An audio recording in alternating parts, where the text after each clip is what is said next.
So it's a disturbing question that has a lot of people, including former Obama administration officials, talking tonight. Did the previous administration save the life of a top Iranian terrorist in order to secure the Iran deal? This is reporting that comes from a Kuwaiti newspaper that suggests that the Obama White House thwarted an attempt by the Israelis to assassinate Qasem Soleimani, a notorious warlord responsible for the deaths of hundreds of our troops in Iraq, possibly to curry favor to smooth the path for the deal with Iran. A former Obama spokesperson pushed back hard on this on Twitter yesterday. So what really happened here? Joining me now, Rob O'Neill, the former Navy SEAL who killed Osama bin Laden. He is the author of The Operator, and former State Department spokesperson Marie Harf, who was part of the negotiating team that got the Iran deal done. Both are Fox News contributors. Welcome to both of you. Good to have you here tonight. Is this an issue, Rob, that you ever heard about, thought about, heard people talk about at that time? Yes, this is an issue because for some reason, a lot of it had to do with politics. The former administration really wanted to get a deal with Iran done. It seemed to they would stop at nothing, doing anything they could, stopping certain investigations, certain indictments. This thing with Qasem Soleimani is specifically disturbing because the Israelis had a plan to take him out, I think, somewhere near Damascus.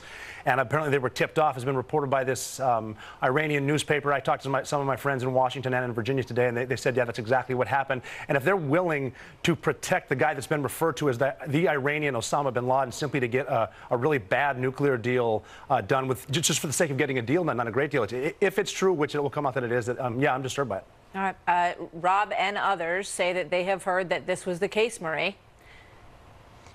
It's just total fiction, Martha, and there's no evidence that anyone has put forward that shows that this actually happened. A Kuwaiti newspaper, an Iranian newspaper, these are not sources that we would trust to actually have information about what happens in the United States government. Look, I was part of the administration. Yes, we wanted to get an Iran deal done that prevented them from getting a nuclear weapon, but certainly not at any cost, and that never prevented us from going after terrorists, from being very tough on Iran's other behavior. I think there are just times when people don't like the Iran deal, and because of that, they level all of these accusations, but none of them, and this one included, are backed up by actual evidence. Let me ask you both this. Here. You know, obviously there was an active plan to get Osama bin Laden, and Rob O'Neill and the Navy SEALs that he was with carried that mission out. Was there a plan of that sort to get Qasem Soleimani during the Obama administration? Because he's been stated as, you know, basically having the same equal power in Iran that Osama bin Laden had. Well, those are I would say those are two very different situations. Qasem Soleimani occupies a different space in Iran, and we sanctioned him in the United States using unilateral sanctions. We put a lot of pressure on him and the organization that he leads through a number of different actions, cutting them off from their funding, cutting them off from support, cutting them off from weapons. Responsible for the death of hundreds of American members of the military. And we took action against him because of that. But to equate him to Osama bin Laden just isn't a factual equivalence. It doesn't mean either of them are good. The way that they're saying about Soleimani is he's got more American blood on his hands than anyone alive other than Ayman al-Zawahiri, who now leads al-Qaeda. And I mean, President Obama, I was part of a couple different missions that President Obama did authorize. Obviously, the raid for Osama bin Laden, the rescue of Captain Richard Phillips. But for anything involving Iran, he was against. I mean, they even went as far as calling Hezbollah, they went from terror organization to sort of a militia to now like a political party. And we need to get the more moderate Hezbollah operatives involved with the negotiation, bring the moderate Hezbollah to the table.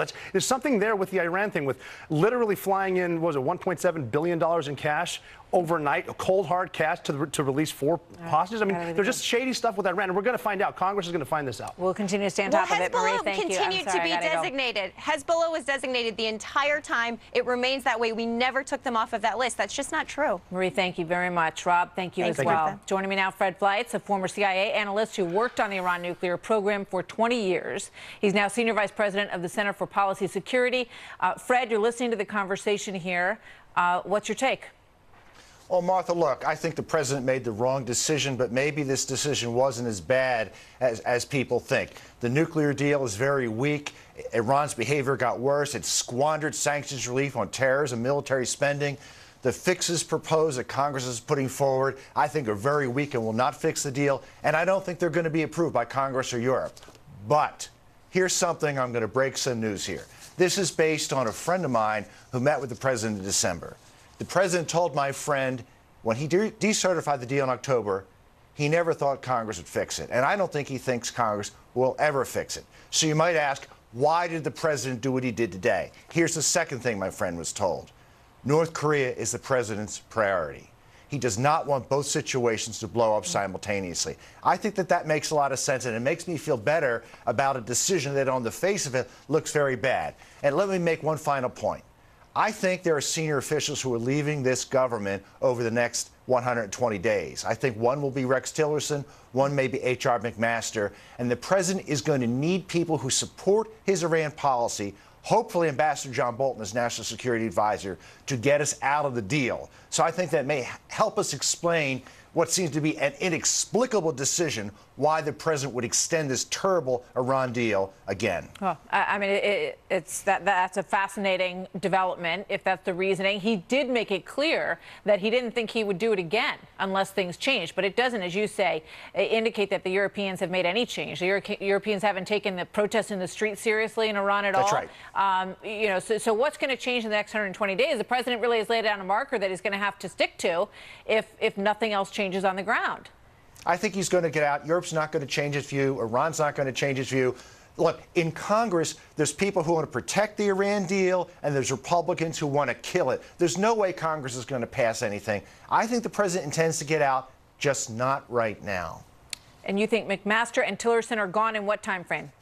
Well, I think Tillerson's leaving. There were reports this month that McMaster may be leaving. My understanding is that the president wants to give everybody a full year in office before they're let go. McMaster is supposed to give the president his decision by the end of January whether he's going to remain. But, you know, if the president decided to get out of the deal, he needs senior officials to implement that decision. And that's why I think he may want to wait. Fred Fleitz, thank you very much. Great to have you here tonight, Good sir. to be here. So coming up next,